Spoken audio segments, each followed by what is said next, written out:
ನಾನೇ ಇದ್ದಾಗ ನಾನು ಅವತ್ತು ಇನ್ಫ್ರಾಸ್ಟ್ರಕ್ಚರ್ ಮಂತ್ರಿ ಆಗಿದ್ದಾಗ ಕಳಿಸಿದ್ದೀವಿ. ಹೀಗೆ ನಾವು ಈ ಗೊಂದಲವನ್ನು ಬಿಟ್ಟು ನಾವೆಲ್ಲರೂ ಕೂಡ ಒಂದು ಅನ್ನೋ ಮಟ್ಟದಲ್ಲಿ ಕೆಲಸ ಮಾಡ್ತಕ್ಕಂಥದ್ದಕ್ಕೆ ಎಲ್ಲ ಕಡೆ ಅನುಕೂಲಕ್ಕೋಸ್ಕರವಾಗಿ ಮಾಡೋದ್ರ ಜೊತೆಯಲ್ಲಿ ನಾವು ಕರ್ನಾಟಕದ ರಾಜಧಾನಿ ಬೆಂಗಳೂರಿನಲ್ಲಿ ಇರ್ತಕ್ಕಂಥ ಜನಸಂದಣಿಯನ್ನು ಮತ್ತು ಬರ್ತಕ್ಕಂಥ ಒಂದು ಅಲ್ಲಿಂದ ಬರ್ತಕ್ಕಂಥ ಏನು ದೊಡ್ಡ ದೊಡ್ಡ ಕಾರ್ಖಾನೆಗಳಿರ್ಬೋದು, IT-BTಗಳಿರ್ಬೋದು, ಎಲ್ಲವನ್ನು ಕೂಡ ಪರಿಗಣಿಸಿ ಈ ಕೆಲಸವನ್ನು ಮಾಡಬೇಕಾಗಿದೆ.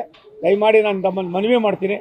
ನಾನು ಉತ್ತರ ಕರ್ನಾಟಕ, ಮಧ್ಯ ಕರ್ನಾಟಕ ಅನ್ನೋದು ಬಿಟ್ಟು ನಾವೆಲ್ಲ ಕರ್ನಾಟಕದವರು ಭಾರತೀಯರಾಗಿ ಒಂದಾಗಿ ಕೆಲಸ ಮಾಡೋಣ. ಸರ್, ಬಿಜೆಪಿ ಜನಾಕ್ರೋಶಕ್ಕೆ ಟಾಂಗ್ ಕೊಡೋಕ್ಕೆ ಕಾಂಗ್ರೆಸ್ ಕೂಡ ಜನಾಕ್ರೋಶ ಅಪ್ಪ ಅವ್ರಿಗೆ ಏನು ಕೆಲಸ ಇದೆಯೋ ಪಾಪ, ಅವ್ರ ಹತ್ರ ದುಡ್ಡಿಲ್ಲ, ಅಂಗಡಿಗೆ ದುಕಾನ್ ಬಂದಾಗಿದೆ.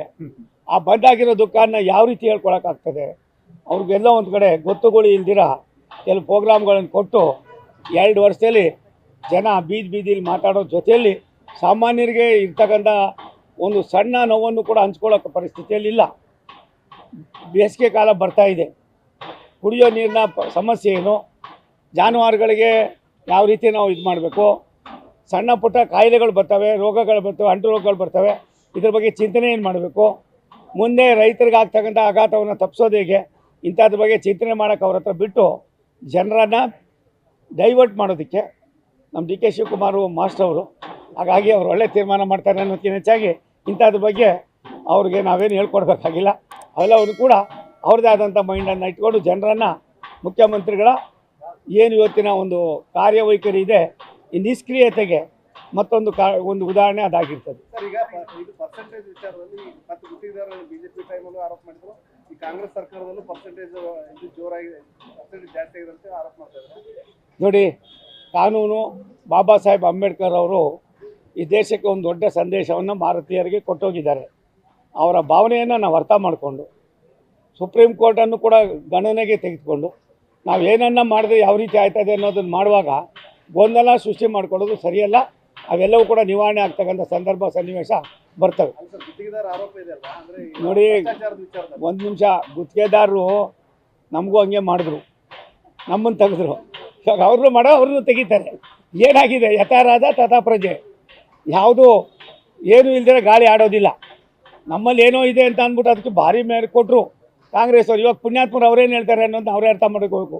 ಅದನ್ನು ಬಿಟ್ಟು ಅವ್ರ ಸರ್ಕಾರದಲ್ಲಿ ಇರ್ತಕ್ಕಂಥ ಸಲಹೆಗಾರರೇ ಇದು ನಂಬರ್ 1 ಭ್ರಷ್ಟ ಸರ್ಕಾರ ಅಂತ ಅಂದ್ಬಿಟ್ಟು ಹೇಳ್ತಕ್ಕಂಥ ಸಂದರ್ಭ ಬಂದಿರುವಾಗ ಅವ್ರನ್ನ ಯಾಕೆ ನಾವು ಯೋಚನೆ ಮಾಡಬೇಕು? ಒಂದು ಸತ್ಯ, ಇಂಥ ಸರ್ಕಾರ ಇರಬಾರ್ದು. ಸಿದ್ದರಾಮಯ್ಯನವರಂಥ ಒಬ್ಬ ಆಡಳಿತ ವ್ಯವಸ್ಥೆಯಲ್ಲಿ ಈ ರೀತಿಯಾಗಿ ಅವರು ನಡ್ಕೊಳ್ತಾರೆ, ಈ ರೀತಿಯಾಗಿ ಹೆಜ್ಜೆ ಆಗ್ತಾರೆ ಅಂತ ಕನಸಿನಲ್ಲೂ ಕಂಡಿರಲಿಲ್ಲ ನಾನು. ಅವ್ರ ಜೊತೆಯಲ್ಲಿ ನಾನು ಕೂಡ ಸುಮಾರು ವರ್ಷಗಳ ಕಾಲ ಶಾಸಕರಾಗಿ ಮಂತ್ರಿಯಾಗಿಯೂ ಕೂಡ ಕೆಲಸ ಮಾಡಿದ್ದೇನೆ. ಇದು ಸಿದ್ದರಾಮಯ್ಯನವ್ರ ಸರ್ಕಾರ ಅಂತ ಪದೇ ಪದೇ ನಾನು ಹೇಳ್ತೀನಿ. ಹಳೆ ಸಿದ್ದರಾಮಯ್ಯ ಇಲ್ಲ ಅಂತ, ಈ ಸಿದ್ದರಾಮಯ್ಯ ಯಾರೋ ಗೊತ್ತಿಲ್ಲ ಅನ್ನೋ ಮಟ್ಟಕ್ಕೆ ಆ ಪರಿಸ್ಥಿತಿಗೆ ಅವ್ರು ಬಂದೋಗಿದ್ದಾರೆ. ನಾನು ಇವತ್ತು ನೋಡಿದೆ, ನಾನು ಕೂಡ ಬಂದಿದೆ. ನಾನು ಈಗಾಗಲೇ ಅಧಿಕಾರಿಗಳಿಗೆ ಹೇಳಿದ್ದೀನಿ.